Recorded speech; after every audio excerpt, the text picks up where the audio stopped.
All right. All right. We are live. Stephanie Chandler. Woohoo, Jim Esvito. Hey, hey. Welcome. It's so good to see you. You too, your old friend, industry buddy. It's been a while, hasn't it? And we go back quite a while too. So it's great to see We you. we do. It's great to see you too. Thank you for joining us. Thank you for spending the time and blocking off some time on your calendar. I want to introduce you because for the uninitiated, for people who may not know who you are, Stephanie Chandler is the founder and CEO of the Nonfiction Authors Association and the founder of the Nonfiction Writers Conference as well. Not to mention, you also have how many books do you have under your belt now?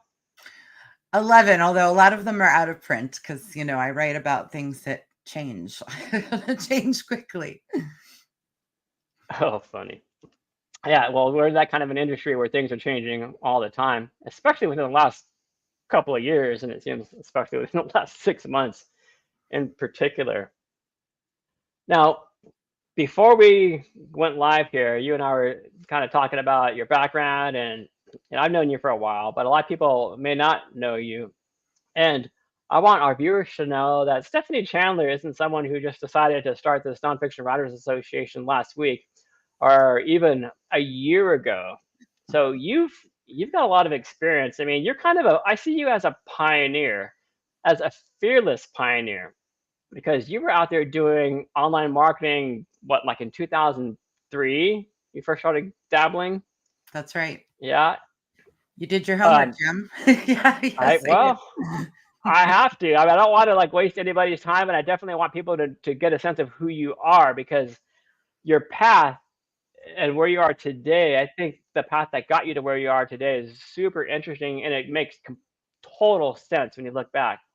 Um, but it's interesting because you started dabbling in online marketing back in 2003. You and I were joking because we're both recovering Silicon Valley, ex Silicon Valley software people. You were in sales, I was Yeah, in marketing. Both of us were talking about like, oh my God, thank goodness that part of our lives is over. yeah. But we've moved on. Um, One thing that's interesting too that I want to share with everybody is that we were talking about how a lot of people have probably experienced this too about when you leave a job and how scary that can be and how challenging that can be. Um, but when you leave an entire industry that you've built your career on, so both Stephanie and I went from the high tech industry and changed and became part of the book publishing industry. And I don't know about you, but for me, Stephanie, that was terrifying. What was that like for you? It was very scary, and most of my coworkers thought I had lost my mind. Like, they could not believe I was gonna leave a six-figure salary, and at the time, I opened a brick and mortar bookstore, right? So I was Yeah. gonna leave this cushy job, at least they thought it was cushy, and go sell paperbacks and write novels, and, so they all thought I was out of my mind. Yeah. And I bet you had like a vision of sitting in your back office of your bookstore, like sipping tea. All the books are just flying off the shelves. They're just Did you flying write out your the shelves. novel? Yeah.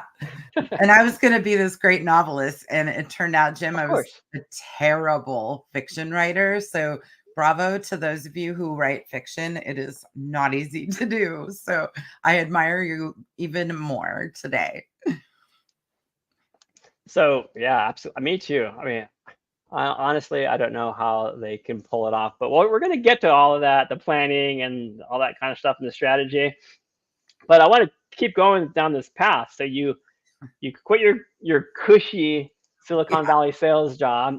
You decide, hey, I'm not just going to quit my job. I'm going to open a brick and mortar bookstore because what could be easier than that, right?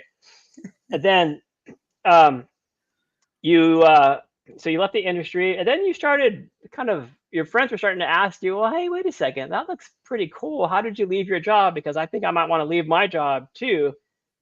And then you started, if I started giving advice to your friends, then is this the point where you started sort of blogging about this kind of stuff? Yeah, around that's 2005-ish. yes. Here I am. I've moved, 2 hours north of Silicon Valley up to Sacramento and opened this Hmm. store. And my Silicon Valley friends are literally like caravanning up to Sacramento to see this store for themselves. Like they could not believe I did this. And then they would say, I wish I had the courage to do what you're doing. And they inspired me, and I'm so grateful for that because Yeah. I had that discovery that I was a terrible fiction writer, but I wanted to write. I spent my whole life wanting to write. And then here my friends are wanting to start businesses. And I thought, well, I could help them. So I started a site, I started blogging, and I wrote my first book was a business startup guide, and really inspired by my Silicon Valley friends, who, by the way, I don't think Yeah. any of them ever ended up leaving their jobs, but they inspired me. Well, it's a very courageous thing to do, to leave your job. But was there a moment where you thought, "Hey, I'm pretty good at this, and I might not be the best fiction writer in the world, but people seem to listen to me when I offer them advice, and I seem to be able to kind of organize my thoughts and move people forward." Yes, Was there I a love moment that. where you're just like, "Hey, I could do this"? I love that question because it was like an awakening to discover Mm, nonfiction.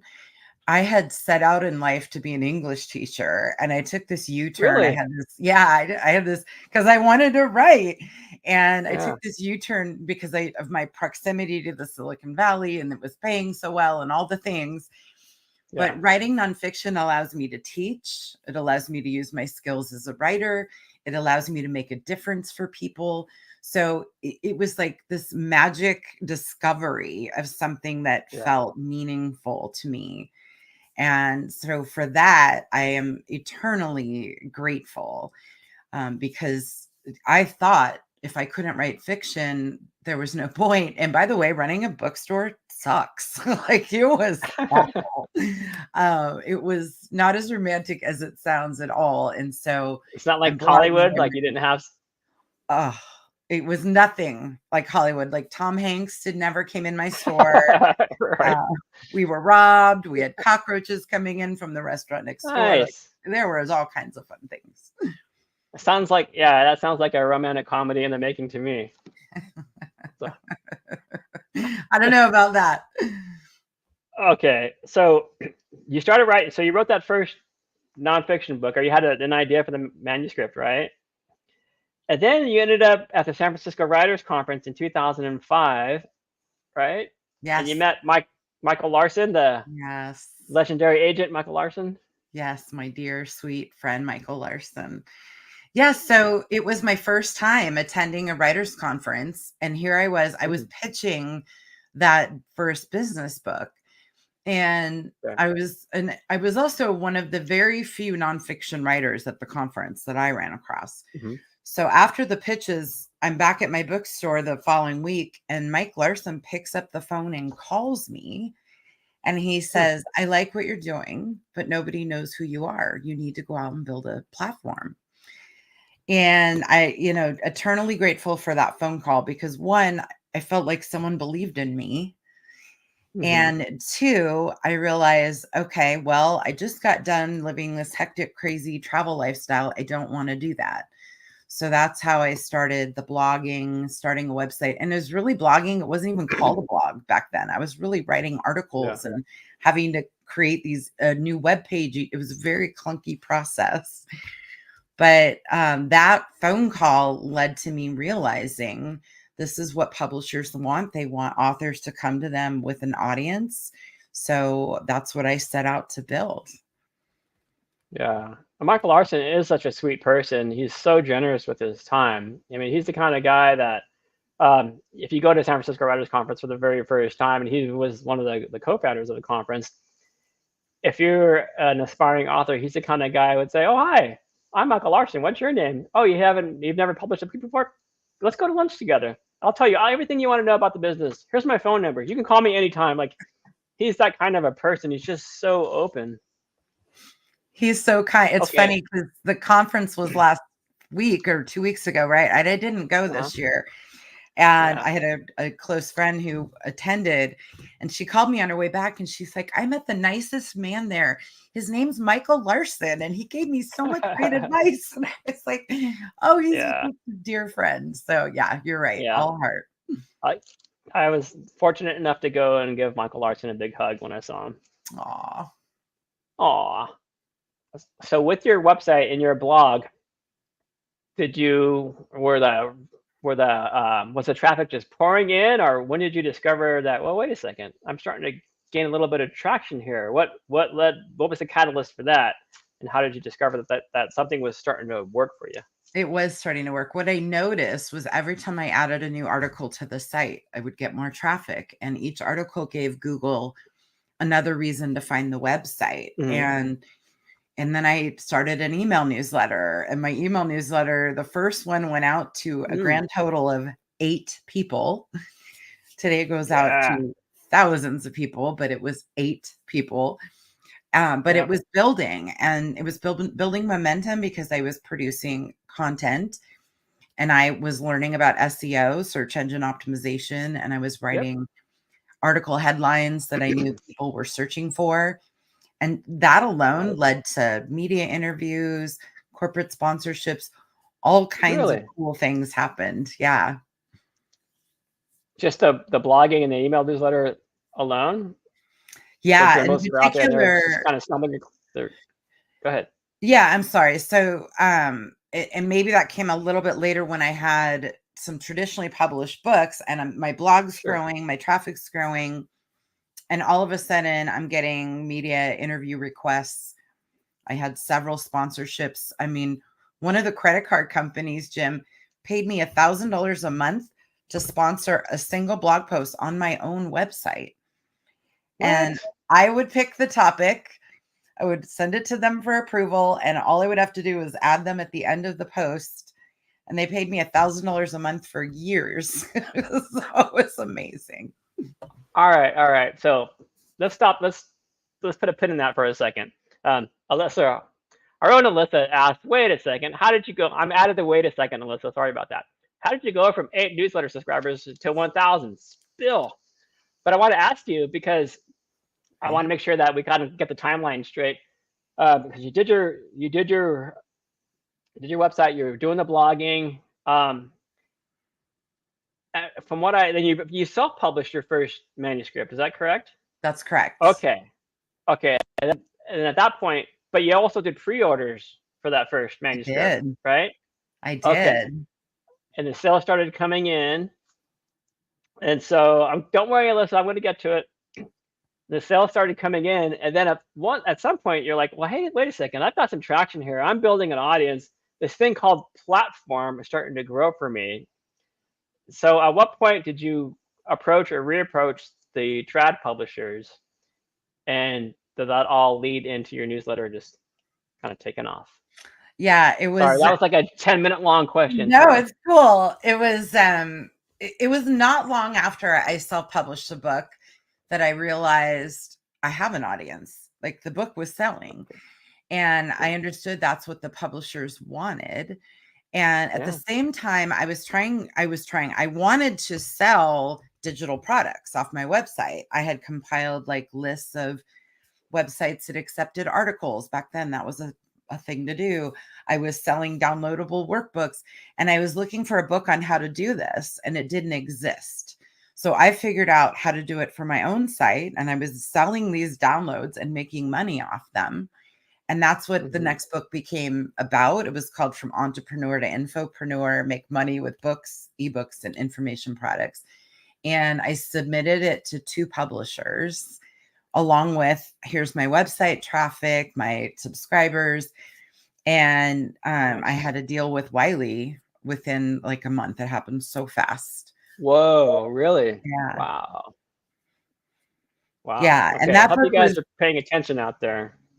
I mean, yeah, I did what the agents told me to do. I went and built an audience.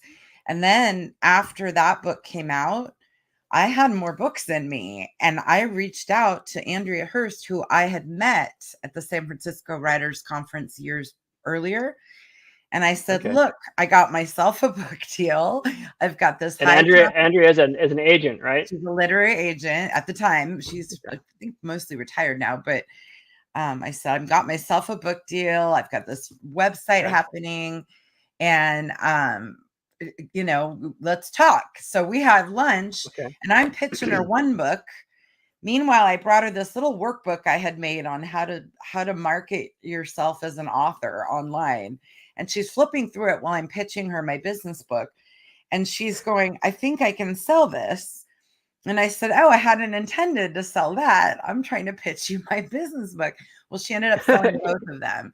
And all of that Wow. was because I kept in contact with an agent who told me, go out and build an audience. And then when I came back Yep. around, she got me 2 book deals and within a year. It was amazing. Oh, that's amazing. That is. Okay. So that was around, what's the time frame on that approximately? So don't worry everybody, we're getting to the book launch and the marketing stuff Maybe 2007, momentarily. somewhere in there. And by the way, I've sold this Okay. stupid bookstore by then. I was gonna say, so that's around the same time you sold the Yes. bookstore. You hung on to it for a while. Yeah. Wow. 3 years. I lasted, Okay. well, no, I guess it was 4 years. You're right. Okay. And so moving along down the Stephanie Chandler life path here, in 2010, you decide you're selling books, you're providing all of this advice, and you get the idea to form the Nonfiction Writers Conference. Is that what led to that exactly? Because I mean, can I just say that event planning, I could never picture myself being an event planner. There's just so many moving pieces to it. It's a lot. But you're nuts. We've established that. Right. How did you do Totally. it? Why did you do it? Yeah, back in 2007 through 10, I was speaking at a lot of writers conferences, Ah, okay. and San Francisco included, and Yep. just so many conferences and writers groups. And I was like, why isn't anybody talking to those of us who write nonfiction? And Mm-hmm. kudos to all of you who write fiction and children's books. But and you probably notice this at conferences, maybe there's a little bit of memoir, but nobody talks to people who are writing business books and spiritual books and health books and things like that. So Yeah, I like a thought, fraction. yeah, it was really a need. And so I thought, okay, because I'm crazy, I'm going to do this 3-day conference completely online and live. And by the way, we weren't using Zoom or any of this type of streaming technology back This is then. 2010, as a This is reminder, everybody. 2010, 2010. you launched a virtual conference. That's amazing. It was really wild because in order to participate, the attendees had to dial into conference lines using a Oh, teleseminar really? Like phone? platform. Yes. It's all 3 days of phone-based presentations. Wow. It was wild. And thankfully, Zoom came along. So after a few years of that, as we're growing, Zoom came along. But Yeah. yeah, I took a leap of faith. And I will say, from an event planning standpoint, an online event is a lot easier to do than an in-person. Not that it's easy, but compared to what in-person event people go through, that's a lot. Yeah. So you've been doing it for a while now. So you have the advantage over other folks who are just starting to maybe produce an online version of their physical conferences. And thank you. I've joined the conference a couple of times now. It's smooth, very smooth compared to some other virtual conferences. You guys seem to have the process down. One thing I want to mention, because I think it's important, is that, and I think this would be good advice for people who are kind of navigating their way through their careers or their author careers, and that is, like Stephanie, you take some risks, you take some chances. What led you to believe that you'll land on your feet? Because you took a chance with a virtual conference, you took a chance leading your Silicon Valley job, a huge opening a bookstore. I see a little pattern here, and I think Yeah. it's really important because a lot of us will just kind of we like comfort, we like safety. It's terrifying to move outside of that comfort zone because we feel like, oh, we might lose our job, we're going to be homeless, whatever the case may be. Yeah. What gives you that belief that, hey, I could do this, I've done it before, and I'm going to be okay? I love this. I don't know if anyone's ever asked me this, Jim. I will say that I feel like creating a plan is really helpful for me. So before I quit my job, I created Whoops. a business plan and, Hmm. with a financial plan, and I hired a company to review it and refine it just to make sure it was like I wasn't completely out of my mind. This plan was feasible, right? And Yeah, then yeah. even with the first nonfiction writers conference, I mean, I kind of thought, well, what do I have to lose, right? It wasn't a huge investment as far as I didn't have to go rent a hotel room and food and all the things. Hmm. It was a time investment, but it was also kind of revolutionary. People weren't really doing multi-day online events back in 2010. So, No, they and I weren't. remember, do you remember Dan Poynter, who was Yeah, absolutely. just kind of the godfather of self-publishing? And he Yeah. was someone I really admired. And I remember talking to him about doing these online events. In fact, he was our very first opening speaker. And I said, Oh, people was are he? he was our That's so very first, appropriate. So appropriate. Yeah. right? We even have a Dan Poynter scholarship, a memorial scholarship for him. But Just I real had, quickly, I just wanted to yeah, mention that for people who don't know, Dan Poynter, like Stephanie mentioned, it was like the godfather of self-publishing.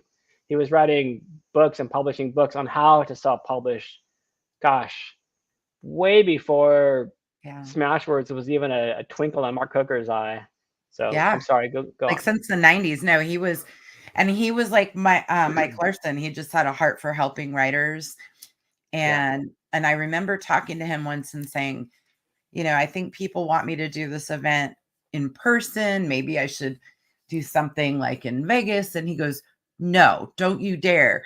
He said, doing it online is what makes it special. That makes it unique. Oh, so you And actually had an idea to maybe have a physical event. yeah, I mean, I toyed with that Okay. for a while after I did the first one. And I thought maybe because Yeah. people were coming saying, let's meet in person.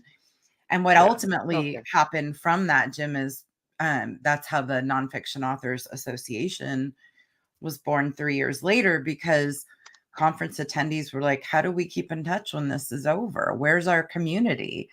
Right? We didn't have a community. And so Yeah. those folks inspired that. And then I guess I'm sorry because I'm sidetracking. Your question was, how do I take these risks? I mean, a huge part of it for me is planning. I feel like you can never plan for everything, right? You and I, live online, you can't plan for a power outage, a lightning strike, a dog barking. Like you just can't plan for everything. But having a plan that feels like I've thought it through pretty well removes a Yeah. lot of the fear for me. And I apply that in all kinds of areas in my business.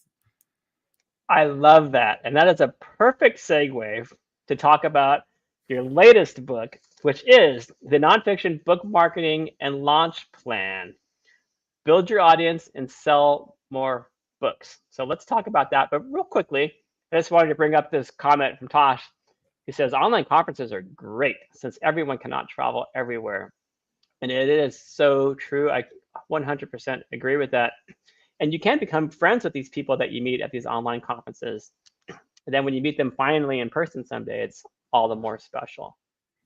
I love that comment. And because of that, we get people from, I wish we had a count of the countries, but at least a dozen countries every year. Really? And I always think that's really special, right? Because a lot of people wouldn't be able to travel and attend an event like this. Yeah. Plus, it saves time, and it's just there's so many benefits to it. So thanks for saying that. Oh, yeah. Yeah, absolutely. So with the book, it, I want everyone to understand, even if you don't write nonfiction, I've been flipping through the table of contents, and what's really interesting is that you've got the book broken up into 6 different parts. There are 20 chapters, And you don't even get, this is what's really interesting to me. So 6 parts, 20 different chapters, and we don't hit upon the actual book launch or the book release until chapter 17 of 20 chapter book about your marketing and launch plan. So it's so appropriate that you talked about, you have to have a plan, not just for your book launches, but for life, because it helps you gain that confidence and avert some of that risk that comes on with taking on big projects. So can we talk about some of the organization of the book? Because I think the way you organized it is spot on. You go from setting the foundation to prepping your website and social media to getting ready to rock your book launch. And then part 4 is how to navigate traditional and online media. And part 5 is how to boost your sales on Amazon. And then part 6 is when you start getting into the preparing for your book launch and beyond. So if you don't mind, Stephanie, can we talk about setting that foundation? Like, why do you need to set a foundation in the first place? Yeah, I mean, Jim, I love that you like the order. Thank you. I mean, so Makes this perfect book sense. this book is a big honking book, right? It's an 8.5 by 11 workbook that I created as a companion to the book marketing course that I teach every year. And my initial plan was that it'd be about 100 pages, and it just kept getting bigger and bigger and bigger. And then the students in the course were saying, can I get extra copies to give to my clients? Like, we had book coaches and things like that. So, Yeah. so the book, it kind of took on a life of its own. And the foundational stuff, it always amazes me that I think we want to just jump to the ahead, right? So my book is coming out. Let's focus on the launch. Yeah. There's all this stuff you have to do before that. And the foundational stuff is things like planning your budget. Like, how much money Mm. do you have to spend? What is your niche going to be? Who's your audience? What are the benefits and value that you bring to your audience? A lot of things that people don't Mhm. think through. I'm a huge fan of community, right? So I have Yeah. built a community. I believe I cultivate a community. I'm curating a community at all times. And I think if authors thought more in terms of curating their own community, they would find it a lot easier to sell books. So we talk about things like Versus just that. book sales. Yeah. Right. Right. So, and those are the people that are going to stay with you for the long term. So cultivating that community and delivering value to them in some way is the message I really try to drive home.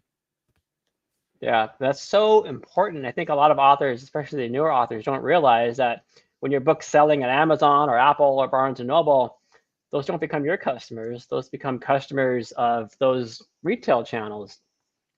But if you build a community and you have an online newsletter, your community is going to grow with you over the years, and you're still going to be able to communicate with your readers, and you'll have this audience intact and ready to learn about your next book and your next book and so on.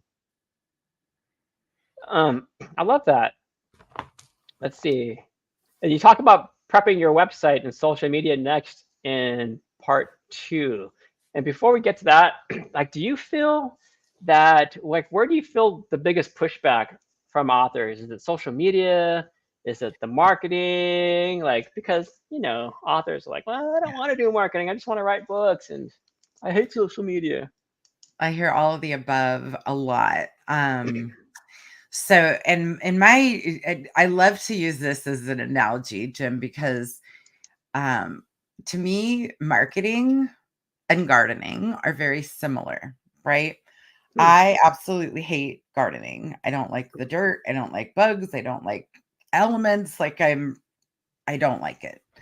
But I do like having a beautiful yard.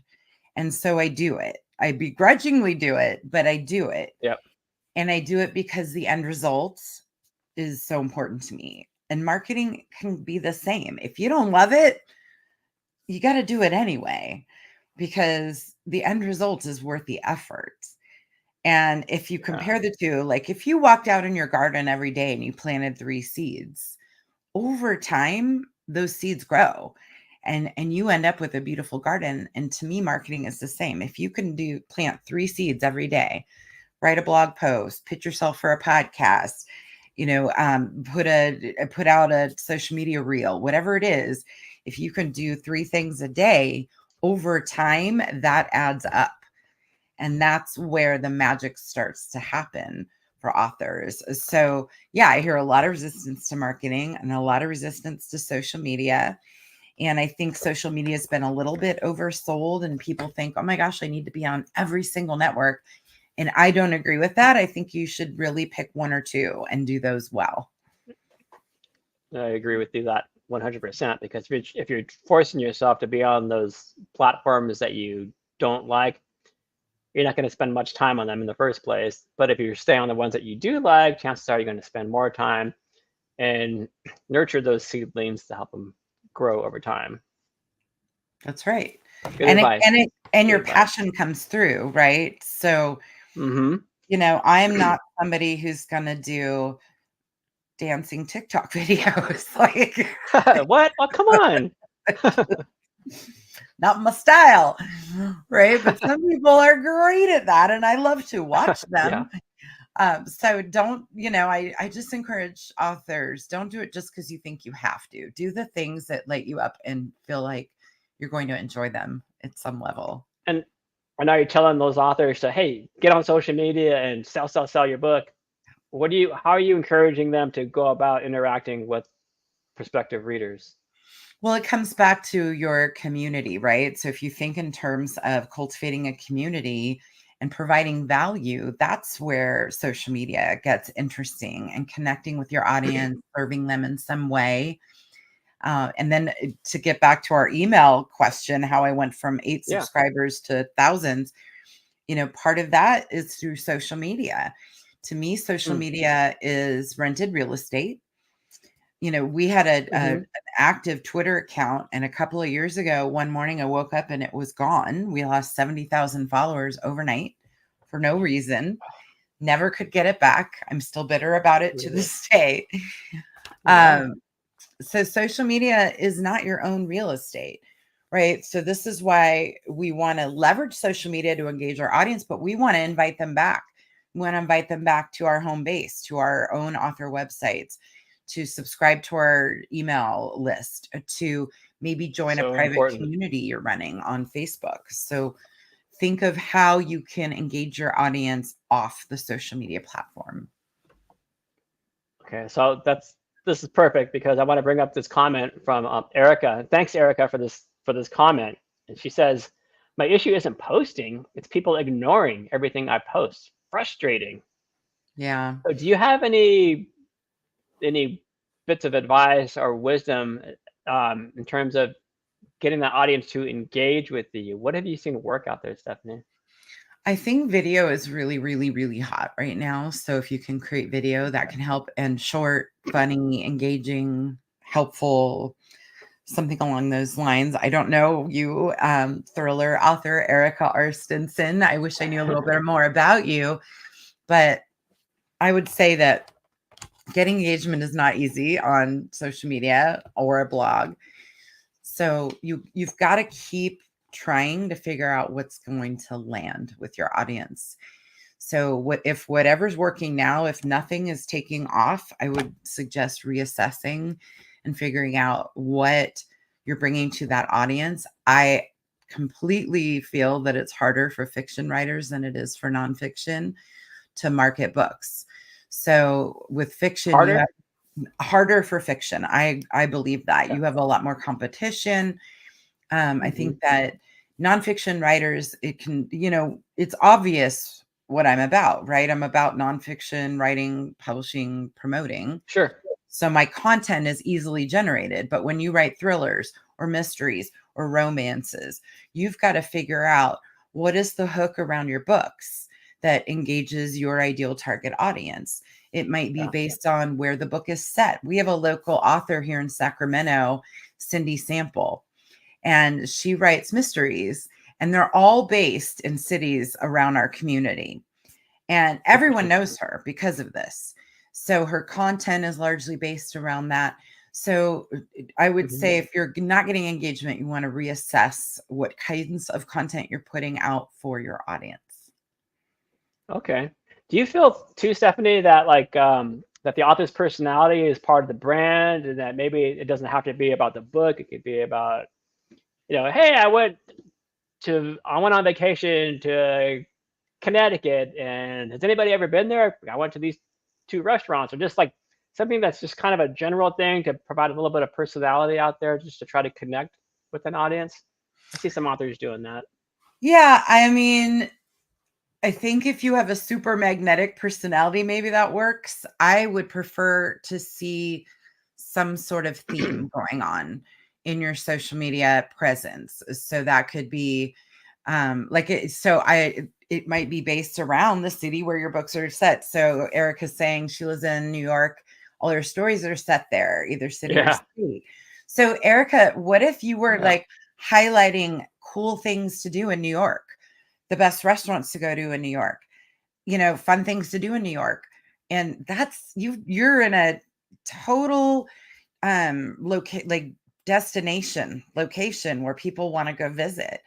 And you Hmm. could literally own the places to go and see and do in New York and attract people and then tell them your books are set there too. Does that make sense, Jim, how I'm trying to bridge that? Absolutely. Yeah, yeah. I agree. I agree. Let me bring up another comment here. This one's from Tim Trot Productions. This goes back to where we were talking about videos just a little while ago. Tim asks, where should videos be posted? Social media, YouTube, your website, all of the above, other places? What do you So, think? yeah, so video is hot right now on a number of different platforms, right? So, a lot of people don't realize YouTube is the second largest search engine to Google. I know. Nuts. So, if you think about YouTube and all social media in terms of being search engines themselves, there's a lot of opportunity there. So I recommend authors have at least one piece of foundational content. And by that, I mean either a Mm, blog, a podcast, or videos. And this is one, you have to have at least one. And that gives you a reason to produce content on your website and drive hmm. people back to your website. Remember, we don't want to be on rented real estate. We want to bring people back to our websites.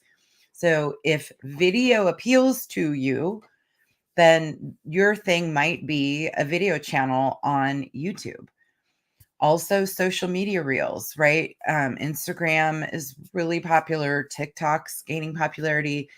So, but this gets back to just because you can do it doesn't mean you should, right? I have been saying for years, I'm going to create video for social. I haven't done it. I Hmm. still haven't done it. I'm happy to do this type of video. I'm happy to deliver presentations, but I Yeah, just don't have passion for recording 90-second sure. videos. So I'm not doing it until I find the passion for it because that will come through. And so that's my point. If you're going to create video, if you have a passion for 90 seconds or less, then create social media content. If you have a passion for creating longer form videos, maybe create your YouTube channel. But maybe you hate video, and that's okay too. Then focus on podcasting or blogging. But I hope that answers the question. I think that's a good answer. But the point I'm sort of taking away from all of that is, like, sure, you can do this. That may help you build your audience, but you always want to find a way to funnel your readers back to your home base, back to your email newsletter, or back to your blog or website. Okay, thanks again for that question, Tim. Appreciate it. Let's talk about the next. Let's see. I'm always looking at the clock, like, we're getting close um, to our time here already.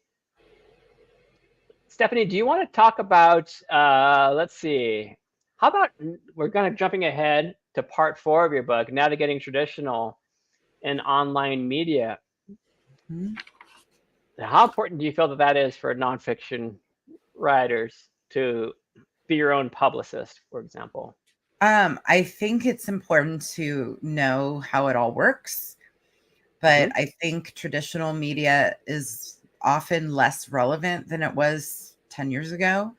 Sure, I it's mean, hard. if you gave me the option, Jim, of an interview on morning drive time radio for 7 minutes, which is about the average, or a podcast for an Yep. hour, I'll take the podcast all day, every day, because it tends to have a more engaged audience. You know who you're reaching. Your people aren't sitting in their cars in traffic. I'm in California. I don't have to get up at 3 a.m. to talk to New York at 7 a.m. So 6 a.m. I know, but I'm counting an hour to get ready. so, you know. But yeah, so I think it's important to understand how traditional media works. It doesn't always lead to book sales, but it is important to understand how to handle media, how to answer questions, how to be engaging, whether it's on camera or through an Yep. audio interview or in a print publication. I tell the story in the book about I sent out my very first press release after I opened the bookstore, and then I went to the mall, and within an hour, I'm in a dressing room at Macy's and my phone rings. And it is a reporter from the Sacramento Business Journal. And she's firing questions, and I was completely unprepared. So, a Hmm. lot of what I teach are things I learned the hard way. Yeah, well, that's the best way to learn. And I just kind of say, as like someone who's been in PR for way too long, that when you send out a press release, that's so rare. Your phone to start ringing like immediately. That Yeah, almost never happens. Um, but I also think it's a good point if you are going to approach traditional media or even podcasters that you're intimately familiar with whichever that vehicle is, whether it's the Sacramento Business Journal or a popular podcast out there. Try to become familiar with some of that journalist's work. You want to find a specific journalist who might be interested in your particular niche. You want to see how they write or produce their first opening paragraphs and their introduction. In other words, you want to see what really excites that particular journalist, and then when you go to pitch them, you're pitching their hot points there. And I like the poke that you made, Stephanie, podcasts versus say drive time radio, because podcasts also have a longer shelf life. Like people are going to be finding this video for weeks, months, and even years from now, and that traffic, that viewership or readership is going to grow over time as well. agreed. Let me let Podcasts me really bring up should a be on a top 5 list of things to do to promote your book, in my opinion. yeah. Let's see. I want to. I'm sorry, I lost it. Here it is. I'm going to bring up a quick comment from Refiner's Army, who asks, when you've published a spiritual filled book and are not an author, but want the book to move and probably have done everything wrong, what steps to right the ship should you take? When you publish a spiritual filled book and are not an author, well, but you're an Yeah. author now. So I will say this, you know, publishing, book marketing, view it as a marathon. I think authors put a lot of pressure Yes. on themselves, right? I've got to come out with the book launch and I've got to be number one in my category on Amazon for a hot minute. And then I can say I'm number one. And then what happens in a week when I'm number 239 and now my book's not moving. You just, to right the ship, you've got to start taking the actions. You've got to build your foundation, get your website going, get your foundational piece of content, start pitching yourself for podcasts, leverage Amazon ads. I love Amazon ads especially for nonfiction books. Another exercise, Jim, that I love is Yep. your community of influence. So I think authors often forget that more people than you realize. So your Mm. community of influence is the people that you know. And this could be people you went to school with, 30 years ago. It could be past coworkers for you and I from 20 years ago. It could Right. be the neighbor kid that you grew up with who you're loosely still connected to on Facebook. And my point here is that if you sit down and make a list of all the people you know and what it is that they could do to help you with your book. Could someone bring you in to speak at their event? Could somebody buy 100 copies and give it away to their staff as a bonus? Could they simply write a review on Amazon? Right. So I do this exercise myself whenever I release a Great book. point. When I offered Jim a copy of the book, I reached out to all my friends in the industry. That's what we do. If I were writing books for the tech industry, you can bet I'd be reaching out to all my former coworkers who were still in the Silicon Valley wishing they could quit their jobs. But I would be saying, hey, help me out, bring me in to speak, let me do a webinar for you. Right. So look at your community of influence and figure out who do you know that can help you advance your book in some way. Great comments. Now we're at time, but I want to ask you a final question here, and you just kind of touched upon it now, and this is in part 6 of your book after you launched the book. One of the chapters is become a public speaker, become a professional speaker. And I think that's one of the advantages that nonfiction authors have, because when you publish your book, you are the expert for that particular topic, and you have speaking opportunities, or you can have speaking opportunities. How does one go about getting their first speaking opportunities if they've never done it?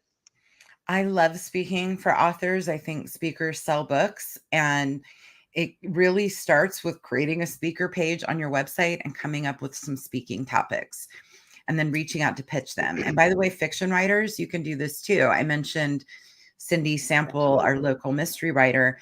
She does a lot of speaking, and she'll reach out. She'll do things to do in your third act, because she quit her job to become a full-time author, and she's in the third act of her life, and she gives that talk quite a bit. So your talk doesn't even necessarily have to be directly related to your book. It has to be to the right audience who will be interested in buying your book. But there are trade associations, probably hundreds of them in your own backyard. There's Rotary Club, Kiwanis, those service organizations bring in speakers every week. So you want to start reaching out to these organizations and offering yourself as a speaker. You're not going in to talk about your book. You're going in to deliver some sort of value for the audience. And when they like you and they like what you have to say, then they want your book. Right. So I love that you asked about speaking, Jim, because I think it's such a great tactic for writers.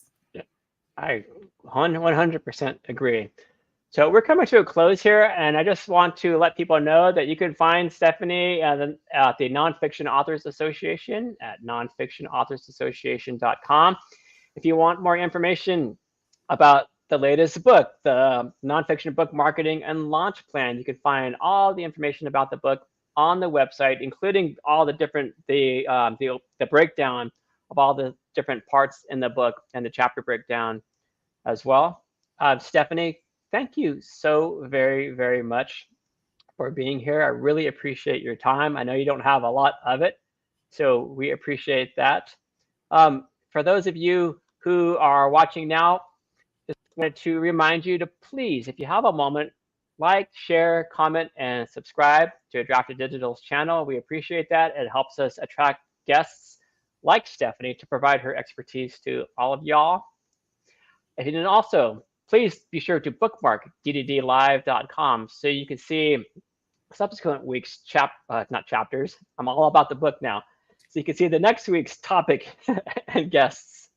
And finally, if you are an aspiring author, whether it's fiction or nonfiction, why not sign up for your free Drafted Digital account by going to draft2digital.com. Well, thanks again, everybody, for joining us today. We'll see you here the same time next week.